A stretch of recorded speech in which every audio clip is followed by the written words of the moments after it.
اللهم ارزقني فيه الذهن والتنبيه، وباعدني فيه من السفاهة والتمويه، واجعل لي نصيبا من كل خير تنزل فيه، بجودك يا أجود الأجودين.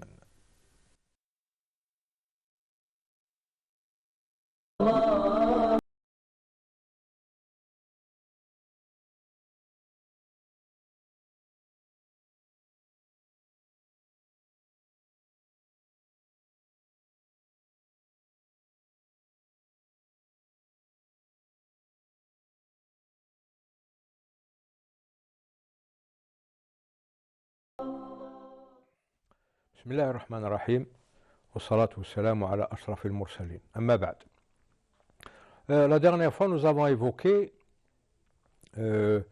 les historiographes qui écrivent une histoire pour nous. Ils nous écrivent notre histoire, mais une histoire qui ne convient pas à notre itinéraire, mais qui convient à leur vision des choses. Là, il faut essayer de faire la différence entre un historien et un historiographe. L'historien, donc, c'est quelqu'un qui étudie l'histoire des hommes, des civilisations, les événements. Et l'historiographe, c'est celui qui étudie cette étude, donc l'histoire. Donc l'historiographe, c'est l'historien de l'histoire. C'est lui qui va l'écrire. Mais il va l'écrire dans des moules et sous des perspectives différentes. Ces perspectives peuvent être politiques, elles peuvent être idéologiques, elles peuvent être sentimentales, elles peuvent être religieuses, etc. Donc il faut se méfier de l'historiographie écrite par les étrangers. Ça ne veut pas dire que personne n'est valable. Au contraire, il y a des historiens qui ont très bien compris l'itinéraire de la civilisation musulmane et qui ont très bien écrit son histoire. Comme par exemple le grand historien britannique qu'on a évoqué la dernière fois, Arnold Toynbee, qui est derrière, d'ailleurs c'est l'auteur de la fameuse théorie cyclique des civilisations. Alors lui, l'étude de l'histoire qu'il fait, c'est une étude globale. Donc c'est l'histoire de l'humanité, l'histoire des hommes, pas l'histoire d'un peuple précis ou d'une région ou d'une communauté, mais c'est l'histoire de l'humanité, mais intégrée, où aucun élément n'est indépendant des autres. Et c'est comme ça qu'il a découvert la grandeur de la civilisation musulmane. Donc la deuxième chose qu'il a faite et qui est très bénéfique pour les gens qui s'intéressent à ces choses-là, c'est la découverte ou l'invention de l'unité de l'histoire, de cette étude des faits, des hommes, des civilisations, etc. L'unité n'est ni le pays, ni l'État, ni la nation, ni la culture, mais c'est la civilisation. La civilisation, c'est l'unité de mesure et d'étude qu'utilise Arnold Toynbee pour étudier l'histoire, pour écrire l'histoire. Donc, quand on voit ça de plus près, on se rend compte que ça convient très bien aux musulmans. Parce que les musulmans bénéficient de plusieurs récits coraniques merveilleux. Ces récits coraniques étant des faits réels qui se sont passés, mais qui ne sont pas datés.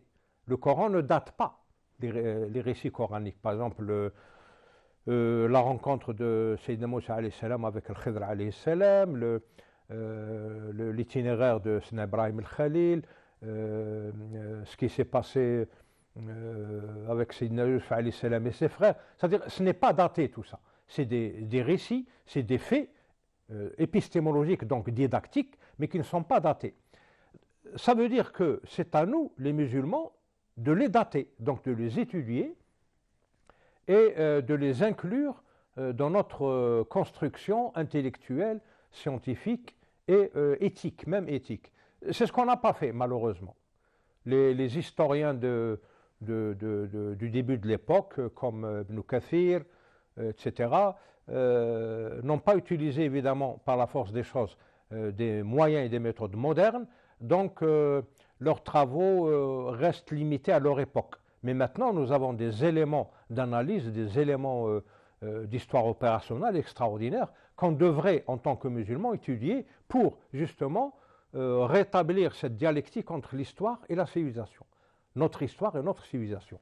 Parce que, chose qu'a comprise le prophète dès le début, personne ne peut échapper à son histoire, à sa culture, à ses origines, à ses origines linguistiques, culturelles, même biologiques, c'est-à-dire généalogiques. Ça, c'est des choses qu'on ne peut pas évacuer. On ne peut pas échapper à tout ça. Donc, il faut en tenir compte dans la gestion d'une société musulmane, mais il ne faut pas les instrumenter ou les déformer, en faire des outils de destruction et de déconstruction, comme c'est le cas actuellement.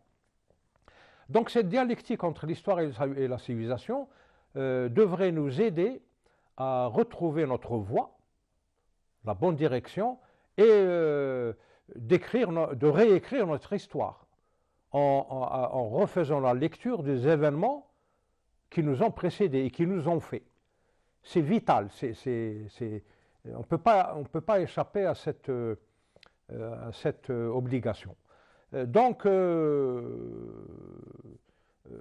il faut que l'élite, les élites des pays musulmans acceptent le fait que les pays musulmans ont leur propre histoire, leurs propres origines. Ils n'ont pas à imiter aveuglément ce que font d'autres pays qui prétendent, sans l'être, ils prétendent être nos supérieurs. C'est inconcevable et inadmissible. Par exemple, puisqu'on est au mois de Ramadan, la dernière fois, l'UNESCO, dans le cadre de désignation de plats international, patrimoine de l'humanité, de désignation de monuments qui seront classés patrimoine de l'humanité aussi, et bien récemment, l'UNESCO a décidé d'ouvrir un chapitre pour les plats nationaux qui pourraient prétendre devenir un patrimoine de l'humanité. Évidemment, notre couscous national a été désigné. Automatiquement, il y a des pseudo-intellectuels qui ont sauté sur l'occasion et qui en ont profité pour faire leur petite déconstruction. L'un d'entre eux, c'est pas la peine de nommer les gens, a dit l'islam et l'arabité, donc l'islam et la langue arabe, parce que l'arabité, c'est un critère purement linguistique, il n'est pas ethnique. Donc l'islam et la langue arabe n'ont pas réussi à unifier, et c'est de là que vient le problème de ce qu'il dit. Ils n'ont pas réussi à unifier le Maghreb, mais le couscous a réussi à l'unifier. Alors la gravité de ces propos, qui émanent d'un intellectuel, c'est qu'il a l'air de dire, ce monsieur, que les Nord-Africains, les Maghrébins, n'ont pas de cerveau et n'ont pas de cœur. Donc ils ne peuvent pas réfléchir, ils ne peuvent pas cogiter sur leur religion, ils ne peuvent pas avoir un sentiment quelconque, mais ils ont l'estomac. Leur centre, c'est l'estomac, le pylore. Le pylore les a unifiés, mais pas leur cerveau ou leur cœur. Et c'est de là que vient la gravité et de la sournoiserie de ces attaques dont je vous ai parlé la dernière fois. On peut parler des heures et des heures là-dessus, donner des exemples à n'en pas en finir, mais ça c'est un exemple qui prouve que les ennemis de la civilisation musulmane ne sont pas en train de dormir ou ils ne sont pas en villégiature, mais ils travaillent à tous les niveaux. Salam alaikum.